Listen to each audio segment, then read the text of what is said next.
Sabe quando a gente fala uma coisa, mas na verdade quer dizer muito mais do que aquilo? A linguagem é assim, né?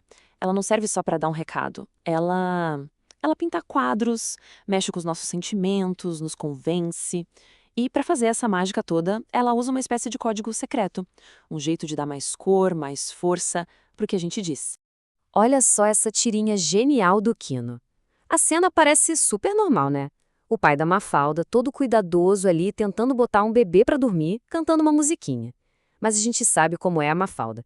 Ela sempre vê o que ninguém mais está vendo. E aí ela solta essa. Aqui estão dormindo todos os projetos de governo. Puxa vida. Pois é, o que faz essa frase tão simples ser tão potente, tão genial? A chave não está só no que ela falou, mas principalmente no jeito que ela falou. É exatamente essa mágica que a gente vai desvendar agora. Então, a gente vai decodificar essas ferramentas superpoderosas que são as figuras de linguagem. Nosso roteiro de hoje é esse aqui. Primeiro, vamos ver como a linguagem dá vida ao que não tem vida. Depois, como ela exagera ou suaviza as coisas. Também vamos entender como ela brinca com o sentido real das palavras e, por fim, como ela cria música, um ritmo próprio. Bora lá! Basicamente, as figuras de linguagem são isso. São recursos, sabe? Ferramentas que a gente usa para deixar a comunicação mais expressiva. Elas esticam o significado de uma palavra, acham um jeito de dizer algo que não tem um nome exato e acabam criando sentidos totalmente novos. É como pegar uma frase em preto e branco e colorir. Vamos começar com uma técnica que é pura mágica. É aquela que deixa a gente conversar com o vento, ver o sol dando um sorriso. A gente vai ver como as palavras podem, literalmente, dar vida para o mundo à nossa volta. É bem simples, na verdade. A ideia é dar características de gente para coisas que não são gente. Sabe quando alguém fala "a noite abraçou a cidade" ou "o carro chorou quando não quis ligar"? É isso. A gente está tratando a noite e o carro como se eles tivessem sentimentos, ações, como se fossem pessoas. E olha que exemplo poderoso do Castro Alves. Ele não diz que a floresta estava queimando. Não, ele diz que a floresta rugia, como se fosse um bicho enorme, ferido. E o barulho do fogo não se espalhava, ele galopava no ar, tipo um cavalo sem controle. Isso transforma a cena, né? Fica muito mais forte, mais trágica. A gente quase consegue ver e ouvir a destruição. Beleza, agora a gente vai ver duas figuras que são tipo o controle de volume de uma ideia. Uma delas aumenta o som no máximo, no talo. A outra diminui, deixa tudo bem suave. Essa que aumenta o volume é a hipérbole, é a arte do exagero. E a gente usa o tempo todo. Esperei um século na fila, tô morrendo de sede. Ninguém tá literalmente morrendo, claro. É só um jeito de dar ênfase, de mostrar o tamanho do sentimento, de uma forma que uma frase normal não conseguiria. E o Camões era mestre nisso. Olha o que ele diz aqui. Basicamente, ele está falando que valeria a pena ficar cego só por ter a chance de olhar para os olhos da pessoa amada. É um exagero absurdo, mas que mostra uma admiração sem tamanho, né? É o poder da hipérbole. Ok, se a hipérbole é o exagero, o eufemismo é o contrário. É para suavizar as coisas. É a ferramenta que a gente usa para tocar em assuntos mais difíceis, sabe? Uma notícia ruim, falar sobre a morte.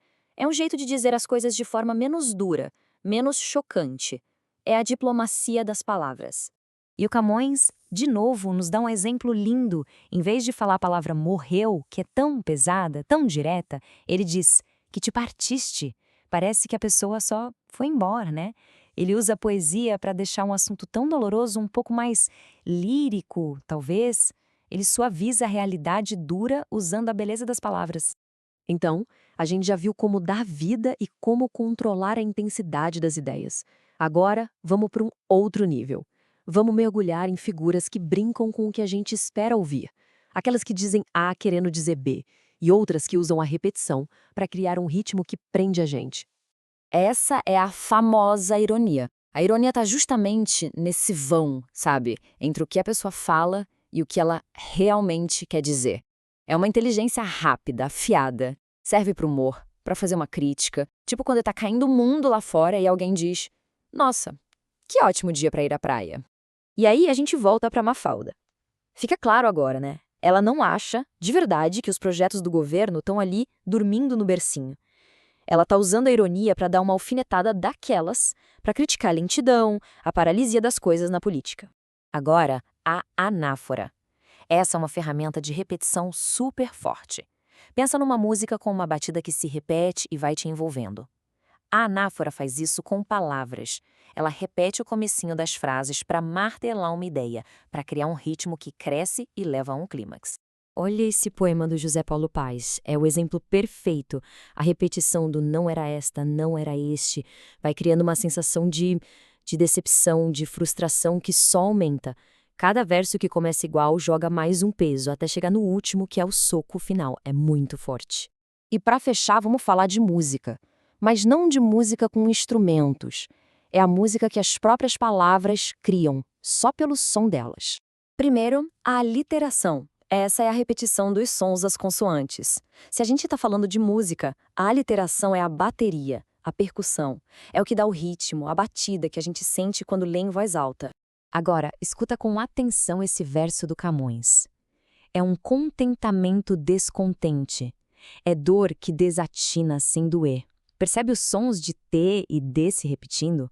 Parece que tem uma batidinha, um t, t, t, d, d, d.